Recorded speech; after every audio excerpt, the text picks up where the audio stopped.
A few weeks ago, I made a video about something I call the age 70 trap.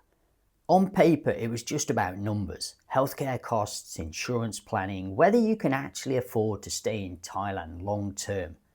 But something unexpected happened in the comments. It wasn't debate, it wasn't disagreement, it was stories. People in their 70s, 80s, even mid-80s, quietly describing what life actually becomes once you're past that line most of us don't think about seriously yet. And the more I read, the more I realised something uncomfortable. We spend years planning for retirement in Thailand like it's a lifestyle decision. Beach or city, condo or house, budget A or budget B. But very few people talk about what happens when retirement stops being about lifestyle at all and starts being about capacity. How far you can walk, how often you see the doctor, whether your world slowly expands or quietly shrinks. Now, I want to be clear about something. I'm not 70, I'm not speaking from inside this stage of life, but what I am doing is something different. I've gone through hundreds of real comments and messages from people who are living it right now, in places like Hua Hin, Chiang Mai, Pattaya, and small towns most people never even visited twice. And I'm going to let their experiences do most of the talking. Because if you're in your 50s or 60s planning this move, this is the part of the story you don't usually get told early enough to use. And once you see it, you can't really unsee it. There's a phrase that kept showing up in different words from different people, almost like they've all read the same unwritten manual. 60 to 7 are your go-go years. 70 to 80 are your slow-go years. And after that, whatever comes on its own terms. But what stood out wasn't the phrase itself. It was how consistently people described the shift and how little control they felt they had over it. One retiree put it simply. He'd left work at 59, moved to Thailand at 62, and was now 72 looking back. And for him, it had worked out almost perfectly. Not because of planning, not because of strategy, but because he caught a window of time where life still felt physically open. Motorbikes still made sense, long walks still felt easy, days could still stretch without consequence. He wasn't describing a lifestyle, he was describing a phase of capacity. But then came the opposite story, and this is where the pattern starts to become uncomfortable. Another comment came from someone who said he'd missed his chance entirely, not because of money, because his health shifted at 60, and that changed everything. He pointed out something blunt, almost clinical. Retirement ages aren't chosen at random. They're based on how long people are expected to live. And whether people like it or not, the odds start changing faster than most people expect after 60. His advice wasn't emotional. It was simple. Don't leave it too late. And it wasn't said like wisdom. It was said like experience. And this is where most people misunderstand what aging actually looks like. It's not usually one event. It's not a sudden breaking point. It's accumulation. Small things that don't feel important at the time. A man in his late 60s described it that way. Back pain started around 68. Cataracts forming slowly. Dental work becoming a regular part of life instead of an occasional visit. Nothing dramatic, nothing urgent, just a steady rise in maintenance life. And then he mentioned something that stuck. Outpatient care alone, now costing him around 40,000 baht a year. Not a crisis, just a background expense that didn't exist before. And what makes this harder to notice in real time is this. From the outside, nothing looks wrong.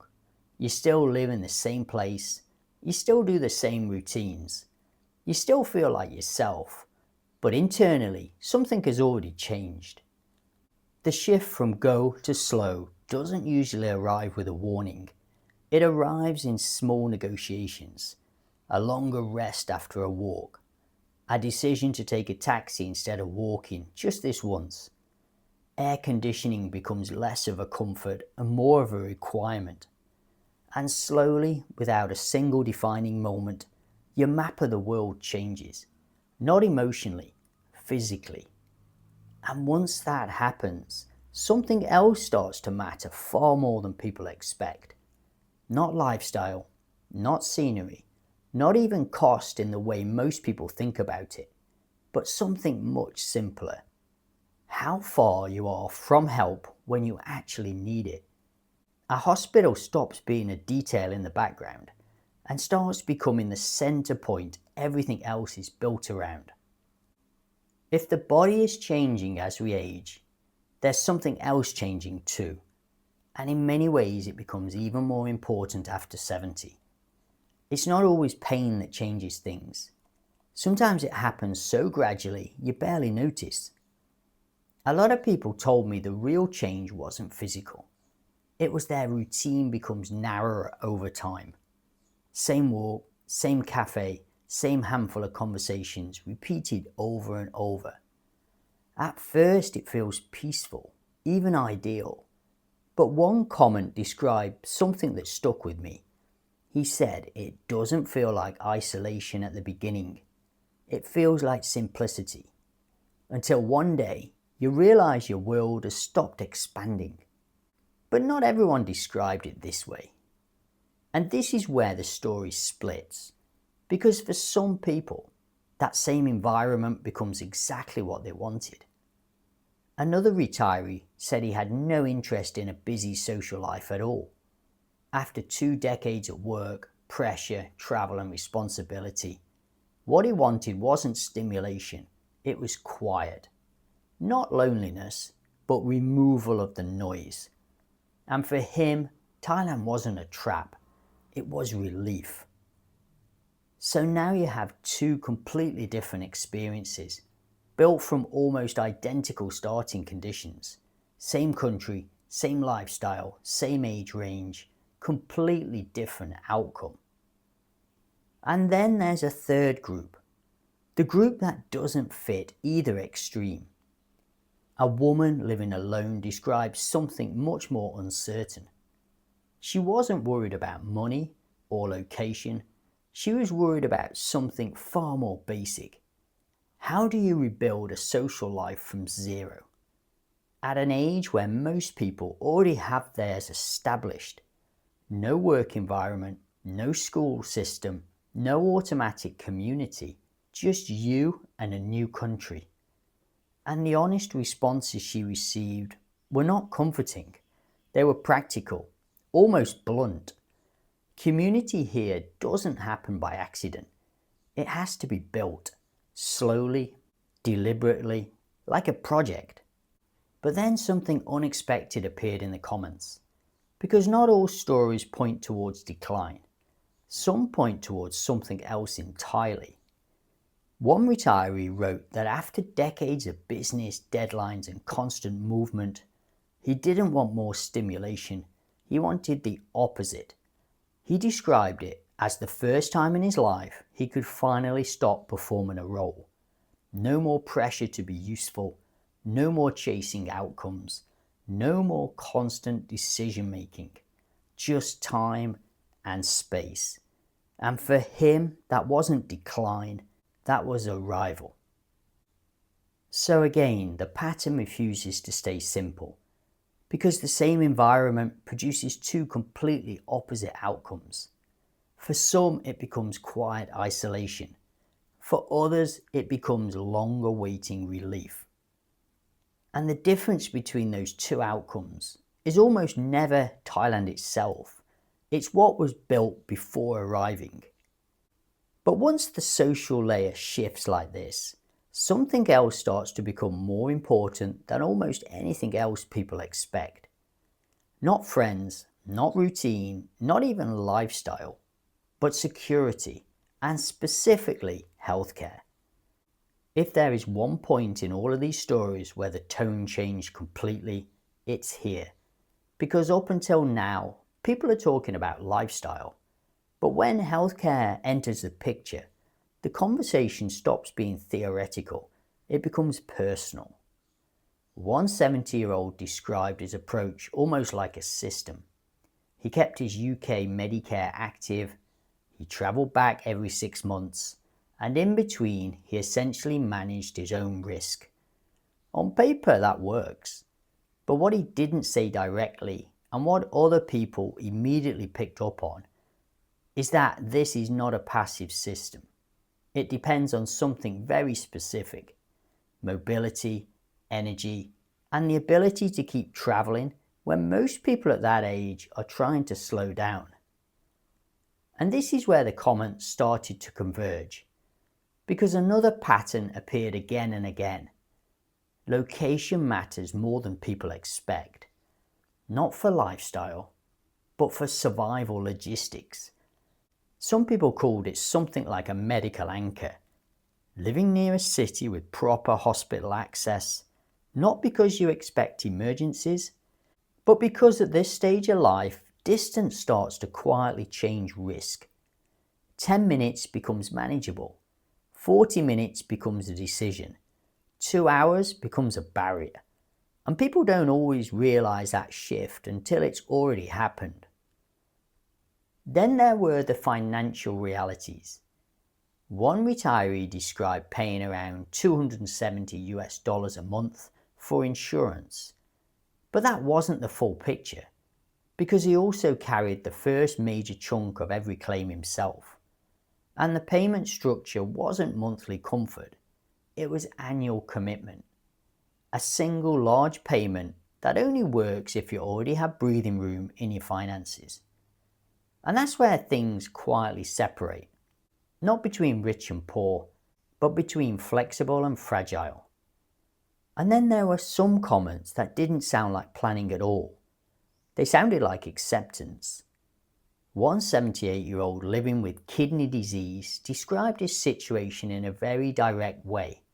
No drama, no panic, just a simple statement. He planned to stay in Thailand, and he planned to die at home. Not because he didn't have options, but because at a certain point, people stop optimizing for maximum treatment and start optimizing for peace. That comment changed the tone of everything around it, because it wasn't about money anymore. It was about control, or the loss of it. And then at the far end of the spectrum, an 85-year-old added a number that almost felt too simple. 75,000 baht a month. He said it works, but only if you understand something most people miss. It's not just about income, it's about structure, routine, mental engagement, because without these things, even a sufficient budget stops being enough. Not financially, but psychologically. And in almost every comment at this stage of life, one idea kept returning in different forms. Pensions don't adapt, healthcare doesn't slow down, and costs don't pause just because you feel unprepared. So the real shift at 70 isn't just about money, it's about risk. You stop thinking mainly about comfort and start thinking a lot more about what could go wrong. When you strip away all the individual stories, all the countries, budgets and personal choices, a small number of patterns keep repeating. Not as advice, but as hindsight. The first is timing. Almost nobody who waited until health started to decline said they felt they had extra time. They described the opposite, that the window where you still have energy to build a new life closes earlier than expected, not suddenly, but quietly. The second is structure. The people who seem most stable at 70 and beyond were not necessarily the wealthiest. They were the ones who had built routines before they needed them. A reason to leave the house, a reason to speak to people, a reason to move through the day. Because when structure disappears, freedom stops feeling like freedom. The third is geography. Almost every serious comment eventually circles back to this. Where you live after 70 is no longer just about lifestyle. It becomes about access to hospitals, to support, to response time when things go wrong. And most people only realise that after they've already chosen. And the fourth is money, but not in the way most people expect. It wasn't about having the highest pension.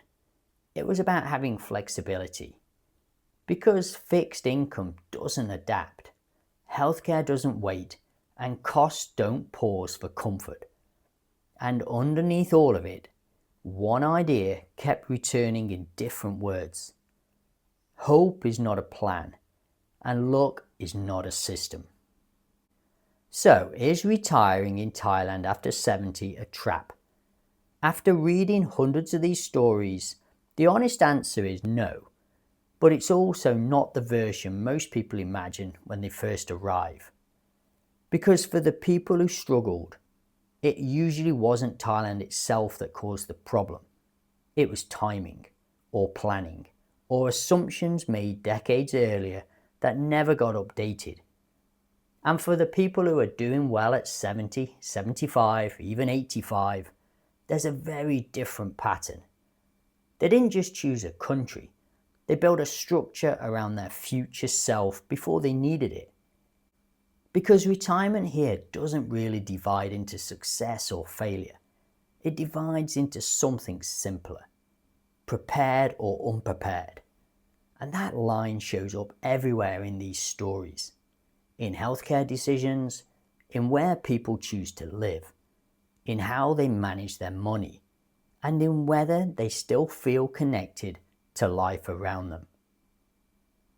If you're watching this in your 50s or 60s, this isn't a prediction, it's a preview of what becomes easier and what becomes harder to rebuild later. Because almost every person in these comments at some point asked themselves the same question. Not when they were ready to retire, but years before. What do I wish I had built earlier? A routine, a community, a different location, a different kind of financial safety. And that's the question I want to leave you with.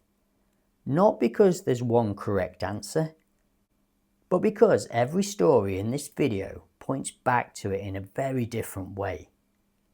So I'll ask you directly, if you could go back to 60, what would you change first? Thanks for listening today, guys, and I'll see you in the comments.